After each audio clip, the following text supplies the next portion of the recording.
Hi, நான் உங்கள் SS family. News எல்லாம் பரபரப்பாக போயிட்டு இருக்கு. எல்லாரும் பார்க்கத்தான் செய்கிறீங்க. ஆனால் உங்களை நியூஸ் போடுறவங்களுக்கு, மீடியாக்காரங்களுக்கு என்ன நடக்குது, யார் மேலே தப்பு, இதெல்லாம் உங்களுக்கும் தெரியல.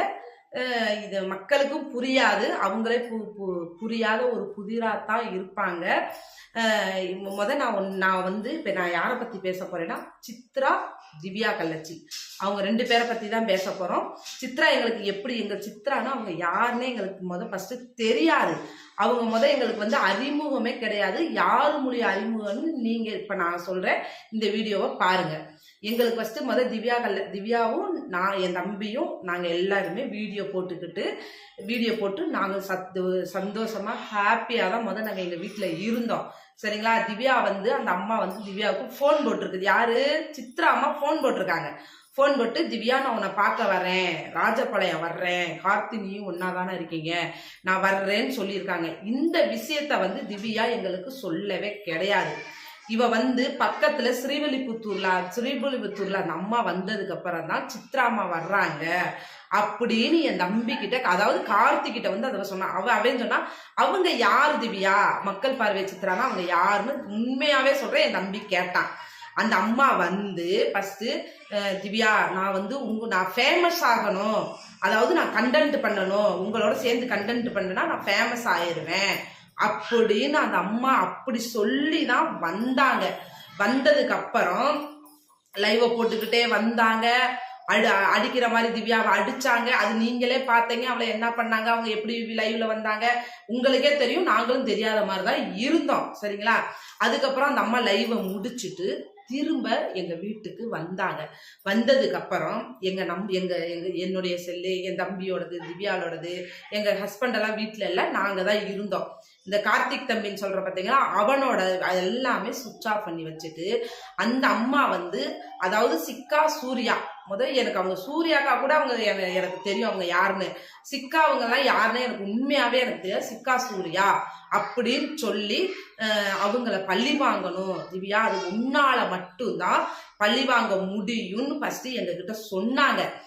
என் தம்பி சொன்னா, அவங்கள பழி வாங்குறதுக்கு எங்களுக்கு என்ன, எதுக்குமா பழி வாங்கணும்னு சொல்லி என் தம்பி கேட்டா, இல்ல தம்பி, இல்ல கார்த்தி, நான் அவங்கள எனக்கு அவங்க நிறைய துரோகங்கள் பண்ணிட்டாங்க, அதனால நான் பழி வாங்கணும் அப்படின்னு அந்த அம்மா பேசிட்டு திவ்யா அக்கௌண்ட்ல நீ அமௌண்ட் போட்டு விட்டாங்க. அவங்க திவ்யாவே உங்ககிட்ட சொல்லியிருப்பான்னு நான் நினைக்கிறேன்.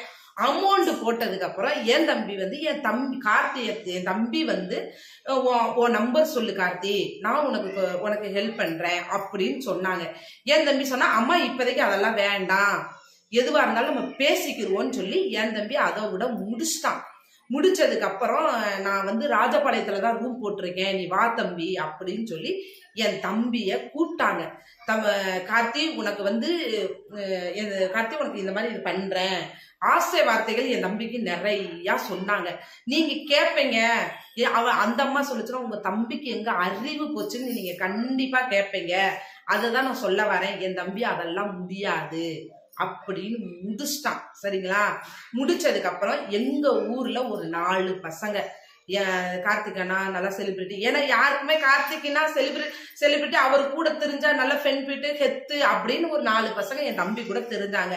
அந்த 4 பசங்களுக்கும் ஆசை வார்த்தைகள் காட்டி, டேய் தம்பி உனக்கு நான் வண்டி எடுத்து தாரேன், தம்பி உனக்கு செல் எடுத்து தரேன், அப்புறம் கார்த்திக் தம்பின்னு ஒருத்தன் உள்ள போயிருக்கான் பார்த்தீங்களா, அவனுக்கு உன் ஆட்டோ மூழ்கிச்சு, அவன் ஆட்டோ தான் ஓட்டிக்கிட்டு இருந்தான், உன் ஆட்டோ அவன் டியூ கட்டாம மாட்டிக்கிடுச்சு, உன் ஆட்டோவை நான் திருப்பி தாரேன்டா தம்பி, நான் சொல்றத நீங்க கேட்டா போதும்னு சொன்னாங்க. அதுக்கு அந்த பசங்க நாங்க கார்த்திக் அண்ணாவுக்கு துரோகம் பண்ண மாட்டோம், எங்களை விட்டுருங்க அப்படின்னு அவங்க சொன்னாங்க. அந்த அம்மா என்ன சொன்னாங்க, நீங்க இதெல்லாம் பண்ணலைன்னா உங்க ஃபேமிலிய இப்படியெல்லாம் பண்ணுங்கன்னு மிரட்டிட்டாங்க.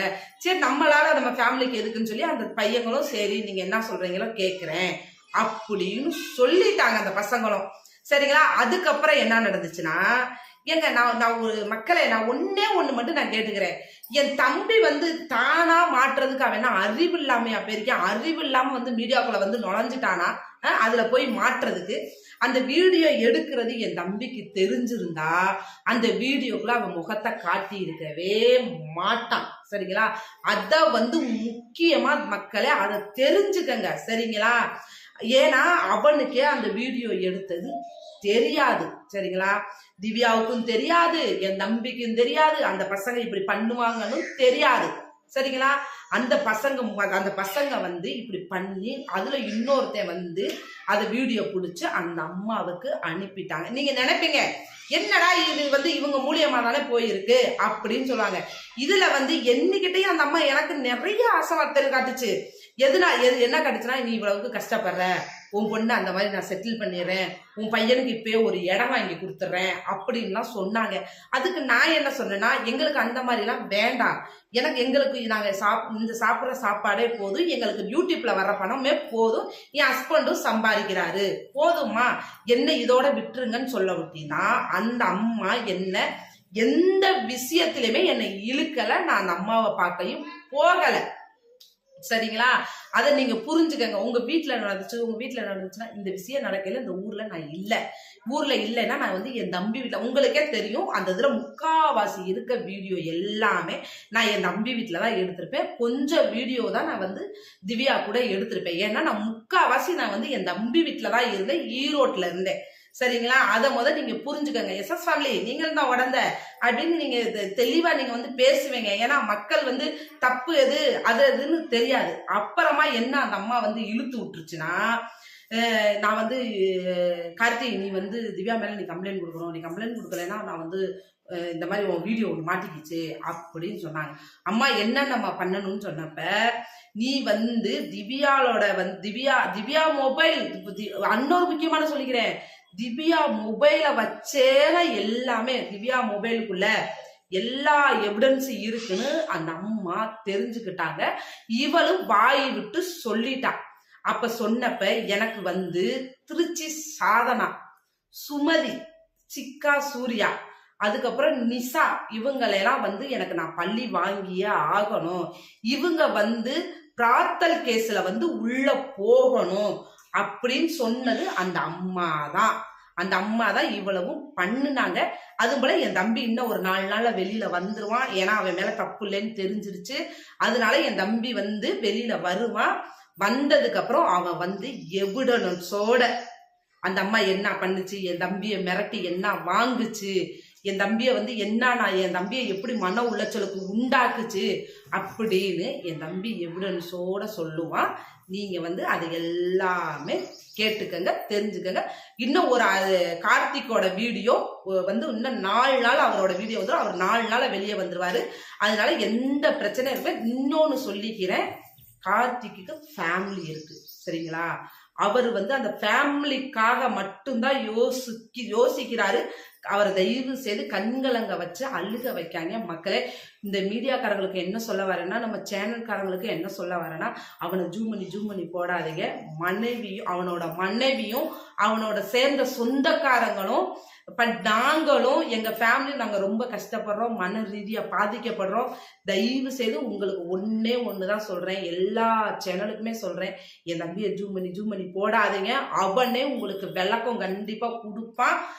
அவன் எவிடன்ஸோட உங்களுக்கு எல்லாமே உங்களுக்கு காட்டுவான்.